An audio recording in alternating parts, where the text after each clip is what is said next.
ഇടുക്കി ജില്ലയിലെ വാശിയേറിയ മത്സരം നടക്കുന്ന ഒരു നിയമസഭാ സംവരണ മണ്ഡലമാണ് ദേവികുളം.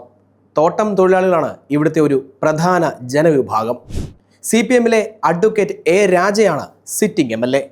കഴിഞ്ഞ 20 വർഷമായി LDF ജയിക്കുന്ന ദേവികുളം ഇത്തവണ കടുത്ത പോരാട്ടത്തിലൂടെ തിരിച്ചുപിടിക്കാമെന്ന പ്രതീക്ഷയിലാണ് UDF ക്യാമ്പുകൾ. UDF സ്ഥാനാർത്ഥിയായി കോൺഗ്രസ് പരിഗണിക്കുന്നത് 3 പേരുകളാണ്. മുൻ ദേവികുളം ബ്ലോക്ക് പഞ്ചായത്ത് പ്രസിഡന്റ് സോമൻ ചെല്ലപ്പൻ, മുൻ ദേവികുളം MLA AK മണി, R രാജാറാം എന്നിവരാണ് പട്ടികയിലുള്ളത്. ഇതിൽ യുവനേതാവും ദേവികുളത്തെ ജനകീയ മുഖവുമായ സോമൻ ചെല്ലപ്പൻ തന്നെയാണ് സാധ്യത ഏറ്റവും കൂടുതൽ കൽപ്പിക്കപ്പെടുന്നത്. സോമൻ ചെല്ലപ്പൻ സ്ഥാനാർത്ഥിയായാൽ മുതിർന്ന നേതാവും മുൻ MLAയുമായ AK മണിയെ അനുനയിപ്പിക്കാൻ കോൺഗ്രസ് സംസ്ഥാന നേതൃത്വം ഏറെ കഷ്ടപ്പെടേണ്ടി വന്നേക്കും.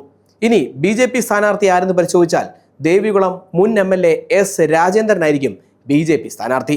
CPM വിട്ട് BJPയിൽ ചേർന്ന S രാജേന്ദ്രൻ സ്ഥാനാർത്ഥിത്വം ഏതാണ്ട് ഉറപ്പിച്ചു കഴിഞ്ഞു. 15 വർഷം തുടർച്ചയായി ദേവികുളം MLA ആയിരുന്ന രാജേന്ദ്രന് രാഷ്ട്രീയത്തിന് അപ്പുറമുള്ള ജനകീയ ബന്ധങ്ങളുമുണ്ട്. അതിനാൽ അദ്ദേഹത്തിന് ജയിച്ച് നിയമസഭയിൽ എത്താൻ കഴിയുമെന്നാണ് BJP ക്യാമ്പുകളുടെ വിലയിരുത്തൽ.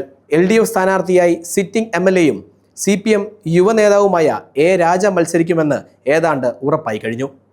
തിരഞ്ഞെടുപ്പ് പ്രവർത്തനങ്ങൾ തുടങ്ങാൻ അദ്ദേഹത്തിന് CPM ജില്ലാ സംസ്ഥാന നേതൃത്വങ്ങൾ അറിയിപ്പ് നൽകി കഴിഞ്ഞു എന്നാണ് അറിയാൻ കഴിയുന്നത്. ദേവികുളത്തെ ജനങ്ങളുടെ ഇടയിൽ ആഴത്തിലുള്ള ബന്ധങ്ങളുള്ള ഒരു MLAയാണ് A Raja. CITU, INTUC, AITUC തുടങ്ങിയ തൊഴിലാളി സംഘടനകൾക്ക് വലിയ സ്വാധീനം ഈ ദേവികുളത്തുണ്ട്. മൂന്നാറിൻ്റെ സൗന്ദര്യവും വനത്തിൻ്റെ വന്യതയും ഒരുപോലെ ഇഴകിച്ചേർന്ന ദേവികുളത്തെ ഒരു പോരിനായി കാത്തിരിക്കാം.